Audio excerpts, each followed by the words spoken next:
I'm a control freak, and I'm never going to not be a control freak. 85% of new managers never receive any formal training. Cannot be the villain. They have to be the person who is liked. They have to be the person who everybody thinks is capable and doing these things no matter what. We're like, well, how do I get my narcissistic boss in trouble? Is it me? Am I the problem? Am I the and I can't stress this piece enough.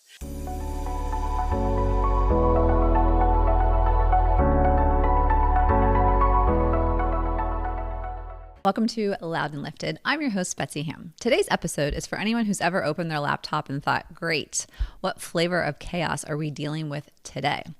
Because we're talking about the 3 boss types that can quietly wreck your confidence and honestly, your career: the micromanager, the narcissist, and the bully boss.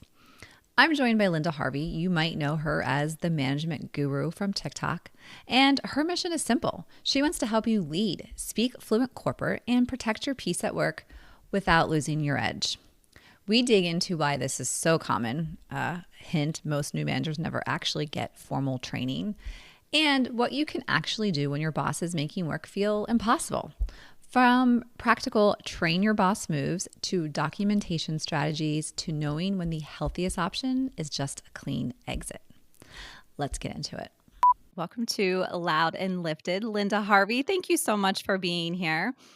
Thanks for having me. I'm really excited about this conversation. Yeah, this is going to be fun because we're going to talk about some serious stuff. And I have to read just your bio from TikTok that says, teaching you how to lead, speak fluent corporate, and protect your peace at work, all without losing your edge. That's such a Yep. great bio and that's such a great intro. And I have to mention that's from TikTok because that's actually how I found you. A friend of mine was having a tough boss situation and she was telling me about it. And, 10 minutes later after our conversation, she hangs up and goes, this is the next thing I see on TikTok. She's speaking to me. And of course, it was your video. So then I went down a rabbit hole listening and watching a lot of your videos on leadership and management. And I was like, oh my gosh, this woman is amazing. You have this great, very straightforward, no bullshit, but I feel like you're speaking to me in every video approach. So before we get into the content today, tell me, how did you become this huge voice on social media about management and leadership? Yeah. So here's the thing. If you would have asked me if this is where I was going to be even 18 months ago, I'd have been like, I think maybe you have taken something, right? Because I am of a generation of you work until you retire, right? And that's what I thought I was going to do. I thought I was just going to go into the corporate world and work and then eventually get old and not work anymore. And I was in this space in my career where I felt so confident. I felt so competent. I knew what I was doing. I understood the work. I understood the assignment. I was crushing it. I mean, I was saving my company money. I was keeping attrition low. I was doing all of these things that really aligned with all of my skills. And I was so excited. And I hated my job. Oh, I hated my job. And which was such a foreign concept to me, because usually you don't like your job when it doesn't align with what you know, or you feel out of your depth, or it's below you, or you're bored. sure. I was challenged. I had all of these things, and every day I was physically ill before I would go to work, and I worked from home. Oh So gosh. that was fun. Um, and I started really kind of doing some assessments and realized that I was in an environment that felt very toxic to me. I had a leader that I felt was very underskilled for my performance level, right? Where I was Mm. at, and someone who just really wanted my leader at the time wanted somebody to come in and do everything their way. Oh, They wanted me to come in and, I mean, I remember I'm a head of a department, right? I'm a head of a department. I've been doing this for 10 years.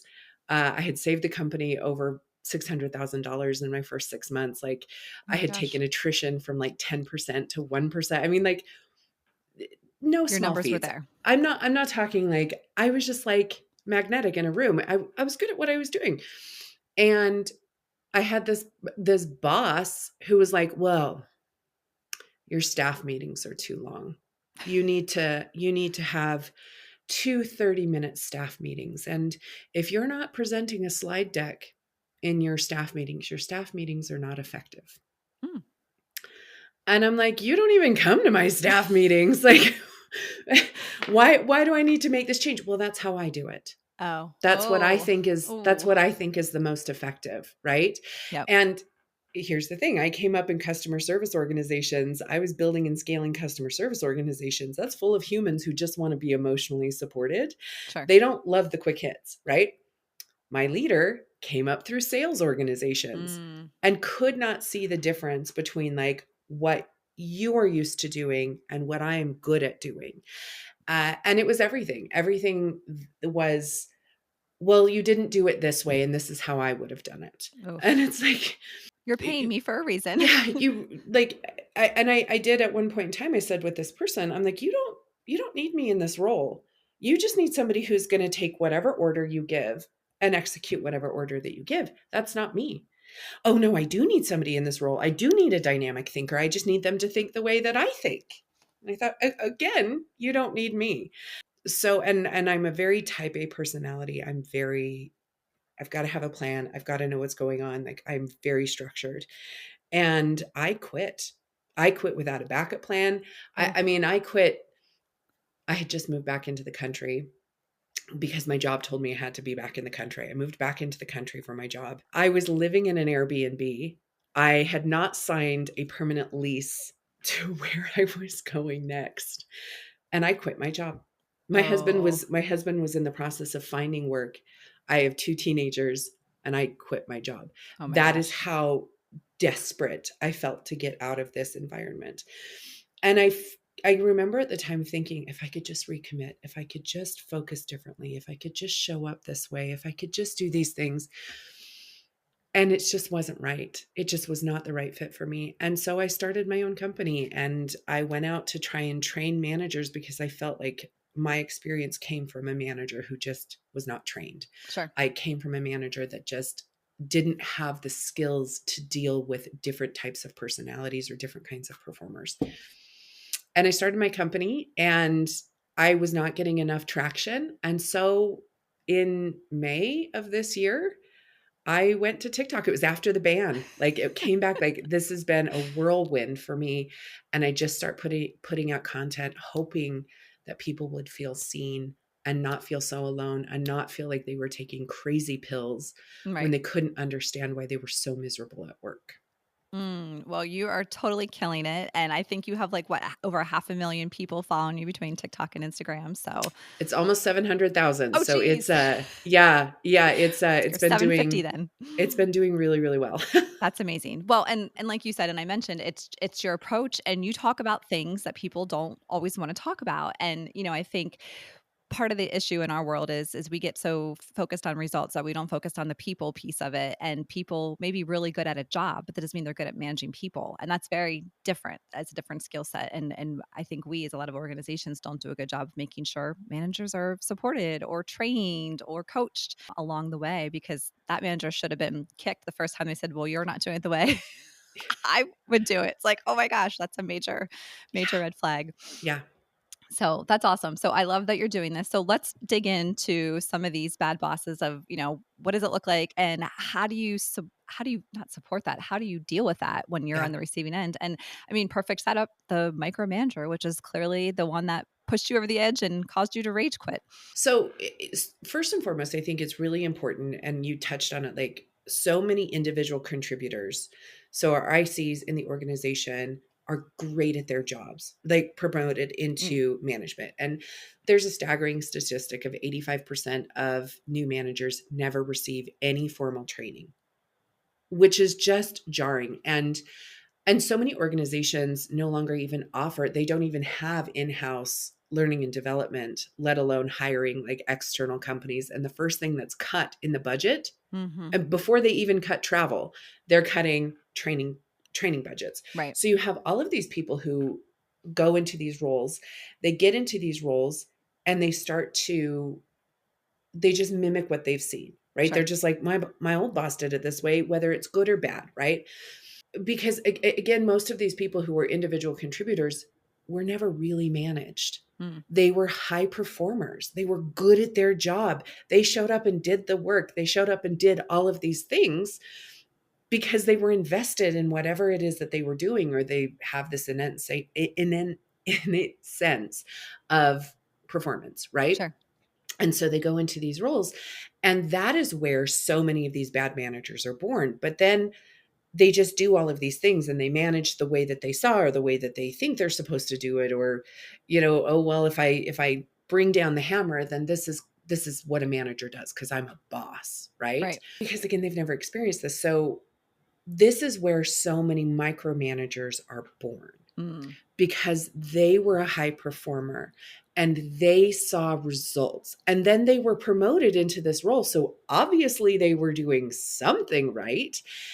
And that is where you get that sense of, well, if you just do it my way, Right. because they believe they'll see somebody who performs differently than them, right? They'll see somebody who maybe is like a middle of the road performer, which, spoiler alert, most of the best managers are middle of the road performers, right? Oh, They're people who like are invested in the work, but it's not so much about this work, it's about leading and growing teams. makes sense. And so they're not always like the best performer.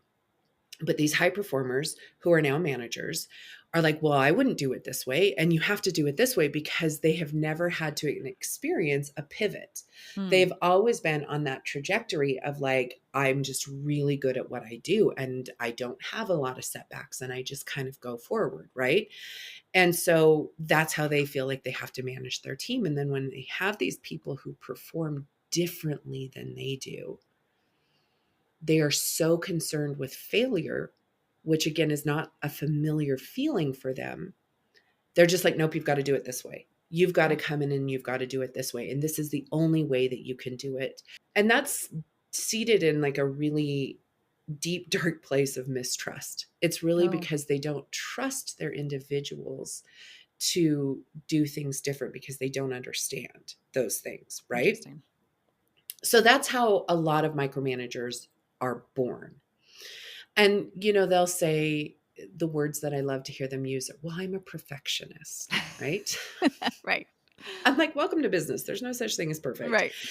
Or, well, I know, and my manager, when we were having it out, I'm a control freak, and I'm never going to not be a control freak, right? Almost wearing it as a badge of Mm-hmm. honor, right? Like, well, I don't Just really how it care what is. you think, because I'm a control freak and I love that about me. I'm like, okay, then you don't need me, right?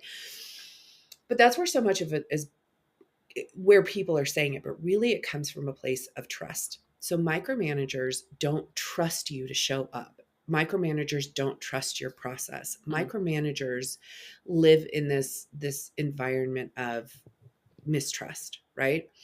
And there are actually two kinds of micromanagers. There is the most popular micromanager is the micromanager who micromanages, again, because they just do things differently than they do, right? Right. And so they have to guide every single step of the process. And then the second type of micromanagement is I believe is an actual necessary evil. And these are the types of managers who you have shown them that you can't do the work. Mm. So you're constantly underperforming, you're late, you're saying things you shouldn't be saying. Like, you are doing all of these things, and you've shown that you are not ready for this role, or you're not capable of doing this role completely. And that's when people have to step in and micromanage. And it is a tool to help up level people. So sometimes it very much is a necessary evil. But I want to talk about the bigger one, the big one, where there are people who just don't trust you Right. to do the things. And it's really important. I work with a lot of clients one-on-one, and I get a lot of clients who are like, oh, my manager just micromanages me to death. And I'm like, okay, tell me what they do. Tell me what they're doing. And the key to combating a micromanager is through observation. And this Mm. is what people do not pay enough attention to, because we're all the star of our own soap opera, right? Sure. And so everything's happening to me. But if you take a minute and step back and watch, what is it that they need? So if they call you every single day at 4 o'clock to get an update on where you are, you call them at 3:45. You make the phone call before they have the time to call you, because what they are communicating is they don't believe that you are updating them enough. They don't believe that you are going to give them all of the relevant information. And so they have to Mm, call you at 4 before they can close their laptop for the day and go home. Micromanagers manifest this all of the time. They tell you through their micromanagement exactly what they need from you. And if you can get proactive and learn how to get in front of that and give it what they need, or show them that you're doing the thing that they want you to do, that is one way to get a micromanager off your back. interesting. Makes sense. I love that, and because 'cause you're right, it's observing them and realizing, like, okay, just start CCing them on stuff, even though it would pain you to have to copy them on that stuff, but if you can start to build that trust, hopefully, most of them will change. I mean, I'm sure there's some that aren't, and then if you do have those ones, hopefully you could train it's kinda like training your boss, You right? really are Like training your boss. You truly, they are telling you how they like to be communicated with. They're telling you what they need, and you're showing up and you're giving them that, and they're backing off. yeah. No, that makes sense. What happens if they don't? So then you might have a situation like I did, Sure. where it was, hey, I'm not going to back off because I am going to control every single move, and I want you to be a robot, and I want you to do these things. And then you have to decide if that's in your ability or not. Is this something that you can do? Can you show up? Can you surrender like your free will? And that's what I felt in my Mm, situation. I was like, I have to give you all of my free will just to keep my job. Then you decide, is this a worthwhile endeavor for me? Is this the place that I want to be? Because, you can train your boss and you can teach them how to show up for you in a different way. And again, they weren't trained initially. So this is, you're really customizing the training here. right. But if they are unwilling to show up and they're unwilling to do those things, then you have to decide, like, how invested am I in this position? Right. Is this the right place for me? Can I be personally fulfilled? And I think that's also where you tap into, like, what are your personal needs? Like, we could talk Maslow's all day long, Sure. right? But what are my needs? And, for me, my need is, I need to feel trusted. I need to feel empowered. I need to feel autonomy, like all of these important things. And if I just am going through the motions, my mind is bored and I can't Right. do these things. And then you evaluate, where do you go from there? Yeah. No, that makes total sense, and it's funny because I can think of just 2 different friends in that situation. One who probably will end up rage quitting or leaving, and the other one who's kinda like, "You know what? I weigh out the pros and cons. I get to work from home. I do X, Y, and Z. It's fine." Like, Yeah. so it's just kind of balancing, can you handle that situation? What can be changed? Can you train them? And then making that decision. So, I Yes. think that's great. Great advice.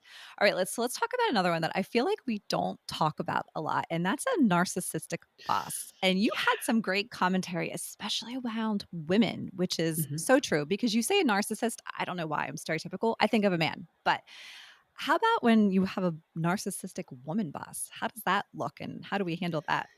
So interestingly enough, there's similarity. They're the same. They're the exact same type of person. But I think again, to your point, we think only men in this, which I don't really understand why, because I don't know either. when you really start to unpack it, you hear about like narcissistic mothers and narcissistic Hmm. grandmothers and kind of the control. And I'm sure that there's lots and lots of studies that show us like why it's so deeply seated in women and in our female culture. But, first and foremost, a narcissist is a very clinical term. And we need to, like, just because they are mean doesn't mean they're a narcissist. Just because they like ignore you doesn't mean they're a narcissist. I get a lot of people are like, they're so mean and they say mean things to me. I'm like, well, I'm not a psychiatrist, so I can't Right, right. diagnose that they're a narcissist, but there are very similar patterns that are demonstrated when you're dealing with somebody who has narcissistic tendencies or is an actual narcissist. And these are people that never will take the blame. They'll never be accountable for anything, right? So you could come and say, like, you punched me in the face, and they'd be like, well, you made me. Uh, Like I felt backed into a corner. It was the only way that I could react to this situation, right? Like it's not because I misbehaved. It's actually because you did a thing and now I'm doing this thing, right? They have a tendency to gaslight you again because they cannot be accountable. They cannot be mm, the villain. They have to be the person who is liked. They have to be the person who everybody thinks is capable and doing these things no matter what, right? And so they will gaslight you. They're always in control of the narrative. They will praise you until you start to outshine them. And when you start to outshine them, they start to feel very threatened, and then they will isolate you and they will shut you down and they will limit your visibility. And those things look like in the office, like you may have been invited to, some high profile meetings, right? And you've come to the meetings, you've been prepared, you've been able to speak to them, you've been able to do all of these things, and you've gotten accolades for that. Or maybe your manager has been given praise, like, oh, that Lynda, she sure is sharp, or she's sure really capable, right? This is really incredible. And what someone with narcissistic tendencies will do will, oh, you know what, you're not really needed. Go ahead and prepare the deck for me. I don't actually need you in this meeting. Like, it's going to be Oof. really, really high. It's going to be so high level. You don't really need to be in there. We're going to discuss things that you really don't need eyes on. I'll go ahead and take this information. But they will start to take credit for the work, right? Mm. And then they start to change the narrative about you. Oh, well, Lynda really wasn't that great. I really had to help her a lot. Oh, She really, I really had to step in. And, it got to the point where it was so overwhelming to go in and have to recorrect her work that I just took it on, right? You're still doing the work, ugh, yeah. but they're taking the credit for it because you were outshining, or you were the new shiny toy. And that just cannot happen. And women, it's so funny. I was telling one of my clients the other day, like, women play the long game, right? Like, we remember, like, I remember in junior high, like, I remember the person who spread the rumor about me in junior high. And if I run into her, I'm going to be nice to her face, but I'm still going to remember, right? Like, Right. we play the long game. And I think when it comes to women in the workplace that demonstrate female narcissistic, like these characteristics, they just have this super long memory and they are more Mm. conniving than men, right? Like, men will insult you and probably hit you in the face and then they'll move on. It's not a long game Yep. for them. Even male narcissists, it's not so much a long game. It is still Interesting. very much in the moment, where women have got that long game. And that's really how it's showing up at work for Mm. people. But then it's like, okay, well, how do I combat this? Right. How do I have these conversations? What do I do? And the thing too, and I can't stress this piece enough, because I get people who are like, well, how do I get my narcissistic boss in trouble? You don't. Right.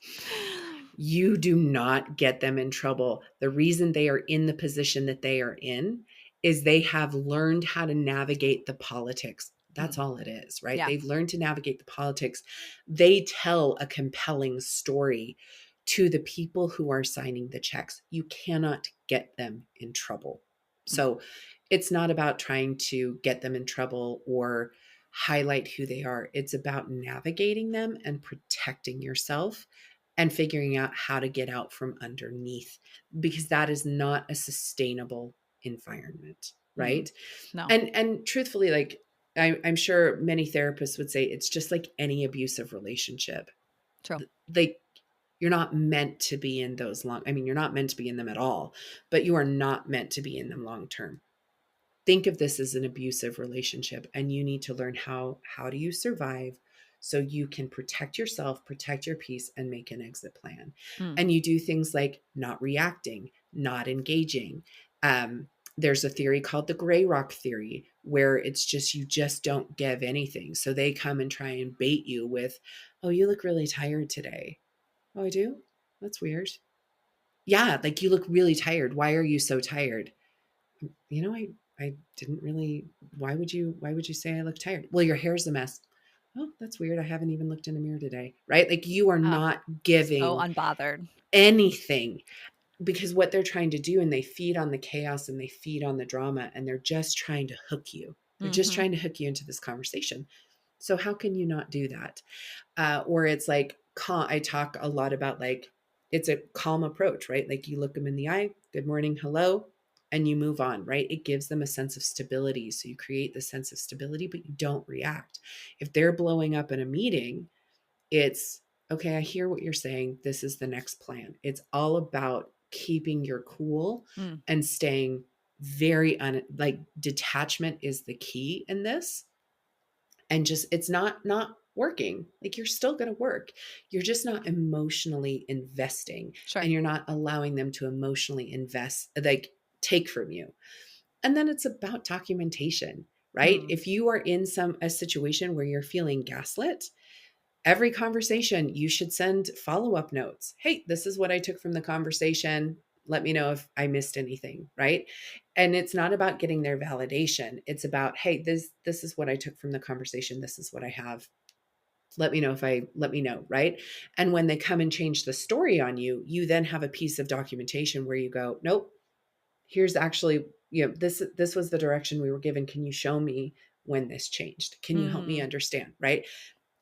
And again, it's not doing anything to them, but it's protecting yourself. So you're not going, is it me? Am I the problem? A- Am I did that really, because you really start to second sure. guess yourself. Absolutely.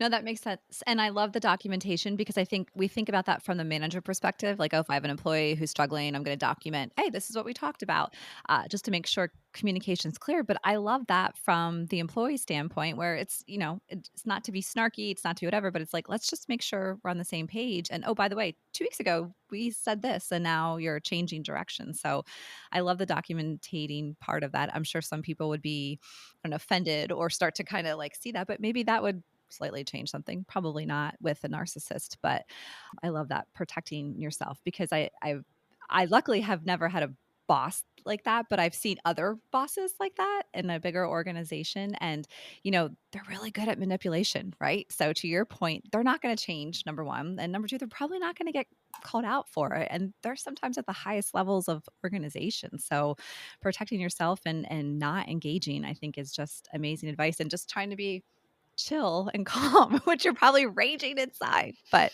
just having that really nice, calm approach that they're not getting that row out of you that they're looking for. It's like the little kid who's sitting there keeps, picking at somebody, wanting a reaction. Well, don't react. Yep. Oh, easier said than done, but I think it's great. It It's takes a lot of practice, and it's a lot of like mirror work where you're like, okay, how am I going to say this? But when you find yourself in those situations, the advice I give to people is I say, write down 3 responses. So, and the reason you write it down is because it commits to memory, but write down 3 things that you could say that sound like you, because you're never going to mm, sound like me, and yep. I'm not going to sound like you. So my delivery is going to be totally different than yours. But this is how you prepare for this. You write down 3 options.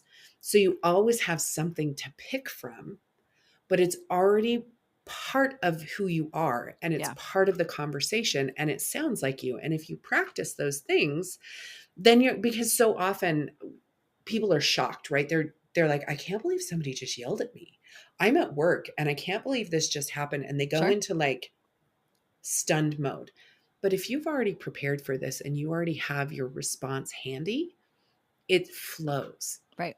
And the first time it's scary. The Sure. second time it's less scary. And then after that, it just becomes very natural to who you are. And you start doing it at home with your Yeah. kids and you're like, why would you say that? Right. And practicing. I think any difficult conversation, sometimes you feel a little crazy. I used to do it in my car, like driving to work. I knew there was going to be a difficult conversation. So I would literally say it out loud. And then at Yes. least I didn't I'm not a good memorizer, but I couldn't memorize it. But at least having the conversation to myself in the car made me more prepared for those Yes. difficult conversations. Oof, 100%. I don't miss those car rides. All right. The last difficult boss we're going to talk about is the bully boss. Yep. Yep. So bully and narcissists kind of like sit in a similar frame, only like a bully you can like maybe correct, Mm. right? So, and again, I first and foremost, I think, I grew up in the 80s and 90s. And when my kids started going to school, I was like, this is bullying behavior. Whew, we Oh, put up with a lot. Like right. we put up with a lot in the Yes. 80s and 90s. And I can't even think about like beforehand. So first and foremost, like I think the word bully gets kicked around a lot, Mhm. right? And that's why bullying behavior is not considered illegal. So when we think about like workplace behaviors that are tolerated and not tolerated, Things like sexual harassment, things like hostile work environment, things like actual harassment, discrimination, those are all legal terms that have a legal definition. And bullying, because it looks so many different ways and can demonstrate so many different ways, and one person could conceive it differently than somebody else could, Sure. right? So that's why bullying is not illegal, and it's very difficult to kind of write policies and things about that. Mm. Now, most larger companies, if they have any kind of like HRT, like any HR systems, there's usually like, hey, you have to learn about sexual harassment, you have to learn about bullying, right? Right. And discrimination. Yep. So we're seeing a lot more traction about bullying behavior in the workplace. But again, it's sometimes kicked around a little loosey-goosey. So the first thing to do to determine if you're being bullied is start writing everything down, right? And again, this is where people are like, I can't believe that my full-time job is writing things down. And it's like, well, if you want to protect yourself and you want to like get the support that you need and work someplace that this behavior is not allowed in, you have to start documenting it. And you have to think like a detective. You have to think like date, time, exactly what was said. And I like to take it a step further and write down like the ramification Mm. of that thing that was said or done, right? And it's really crucial for you to write these things down because it helps you demonstrate a pattern of behavior. And sadly, whenever you are going to escalate this, and you should be escalating bullying behavior, the burden of proof sits on your shoulders. Mm. And so you can't go to your HR team, or you can't go to your director, or you can't go to your C-suite person and be like, Lynda bullies me. Because they'll go like, okay, well, what do they do? Well, it's just a feeling. I can't act on that. Like there's nothing that I can do, right? And even if you don't escalate it internally, even if you feel like as you're going through it, it falls in those kind of protected behaviors, you still have to provide proof. So it's time for you to start writing things down. It also solidifies what is being done, right? You might find that this manager uses sarcasm. Let's say that, and you feel like that's Yeah. bullying behavior, right? But as you start to write it down, you're like, oh, maybe I actually like this really wasn't as the thing that it was. It doesn't discount your feeling in the moment, but that's when you go have a conversation with your manager and you say, hey, listen, like the other day when you said this thing, it really affected the way that I felt. Or, I don't process sarcasm. And so Mm. when you do this, like, I don't know if you're being silly or if you're trying to cause harm, right? We can stop bullying behavior more often than not by having a Mm. conversation about it and saying, hey, when you do this thing, this is how it affects me. Yeah. Can we come up with a different plan? Can we do this differently? Doesn't mean it's not a scary conversation. Sure. It's a terrifying Yeah. conversation. But you can shut down because so many people lack self-awareness Mm. that they might go, oh my word, I did not know that this is a thing, right? Or I joke with everybody this way. Well, it doesn't feel like a joke to Right. me. It feels personal, right? It feels like you're attacking me in this situation. This is how I feel, or this is the ramifications of this. So, can we make some changes? So, that's the first step in even identifying a bully, is writing everything down, getting really specific. And then, we have these amazing tools like ChatGPT Mm. where you can literally take all of your documentation and put it in and say, I feel like I'm being bullied. These are the things that are being done. Am I being bullied? Right? And Oh, ChatGPT will give you an opinion. that's amazing. I never thought about that. It's amazing. It's amazing what you can find out. So you can go through, because sometimes we also look at it through our emotional lens. Sure. And so we apply it, right? Or we go tell the people in our lives these stories and they're like, oh yeah, you're totally being bullied. Right. And then you're like, I am, right? So it's a way to like be impartial with this information. And then, like I said, the very first step, if you can, right? Now, if they're physically intimidating you, that's a different story. Sure. Go to HR immediately, right? Right. But if you go through and you're writing these things down and you're just like, yeah, I'm being bullied. If you can have the conversation with your manager. Again, they're all untrained humans that are just walking around hoping for the best. Right. have the conversation. If you feel like you can't have the conversation, or you feel threatened, or you feel then you take that documentation and you escalate it. And the best place to escalate it is within your HR team if you have an HR team. If you don't have an HR team and you're in the United States, there are outside organizations that you can escalate to, the EEOC being one of them. So these are places where you can create escalations, you can create records, and you can help protect yourself from this behavior. But again, you have to document. And then again, similar to a narcissistic, manager, you've got to get out. Now you can escalate and sometimes your team will come in and jump in. Sometimes your team won't. Sometimes your HR team will be like, oh, you're being sensitive, or this really isn't an issue, or okay, if people don't have your back, then it is time to go. No, that's great. And all three of these types of bosses we talked about are similar but different. And I think the big takeaway is you have to deal with all of them, right? Like you just can't sit back and be miserable and take it and become so small because you think you deserve it or there's no way out or whatever it is. So it's all a little different, but whether it's documenting, having the conversation with them, because to your point, I do agree self-awareness is a major issue for so many people. So, and especially in the bully situation, they may have no idea they're doing it. They think they're funny, especially sarcastic people, I think get a little close to the line at times. So I think the big takeaway with all this is you need to get help, you need to document, you need to, or the last, straw is to not rage quit, hopefully have a or plan. do if you feel like that's your only Or option. do it and become a TikTok star. I mean, it's such a great story. I love that so much. So in addition to all that, now that you've been doing this for a few months and you get such engagement, what has been the one topic or video that people have just been like, oh my God, this is me, and just are so engaged with, or you've gotten so much feedback from in the last few months? I've actually had a number of them. I've been very fortunate. I think probably my very first viral post continues to get a lot of play, and it's about talking about managing high performers and Mm, how you have to show up differently for them. You have to show up. You have to be accountable, because when you're working with a high performer holds themselves accountable. They are somebody who shows up, we talked about it a little earlier. They're the person who shows up and gives 100% because that's who they are. They're bought into the process, they're bought into the mission. And managing a high performer can be very challenging if sometimes you can give them just a little bit of direction, and then you need to just get out of their way, yep. right? Yeah. And then it's alignment. It's like, oh, you know what, we might have gone a little far on this one. Let's like pull this Sure. back a little bit. But I would say that my high performer post, which was my very first one, which has gone like 9 million on TikTok and Oh 9 my million on gosh. Instagram, yeah, is probably still, I still get pop-ups where it's like, oh, this one was just played. And I'm like, really? Cool. And that was, clear back in May.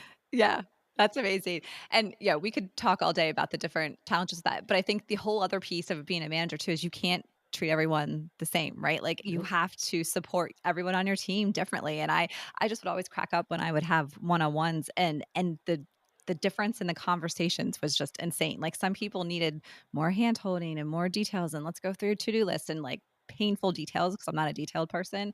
And others, high performers were like, here's three things to do. So I'm gone, like 10 minutes, which again is great. So, if you are managing people, it's realizing that one size does not fit all. So it's even more challenging. That's even why it's more fun to manage people. Yeah. Yeah. It's kind of like being a parent to many, many, many children. Yes. Yeah, Because you exactly. have to treat them differently, and you have to give empathy differently, and you Yep. have to care for them differently and show interest differently. One, you need to be like, why aren't you more like your sister? And the other one be like, be less like your sister, right? Like Right. it's just, it's kind of like that.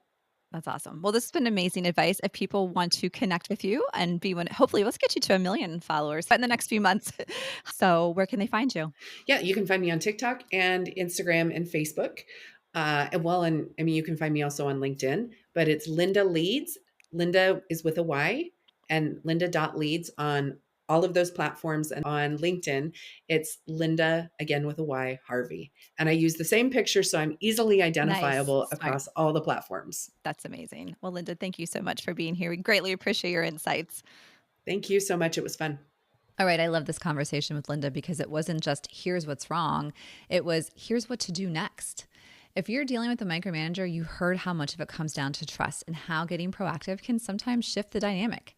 If it's a narcissistic leader, Lynda laid out why staying calm and detached matters, plus the power of documentation and those follow-up notes to keep the record straight when the story changes. And if it's bullying behavior, you've got a clear path. Document the details, escalate right away, and if no one has your back, it may be time to go. If this episode, unfortunately, hit home, send it to a friend or a teammate who needs it, because nobody should have to white knuckle their way through work. If you enjoyed this episode, please follow or subscribe and leave a quick rating or review. It helps more women to find our show. Thanks for getting loud and lifted.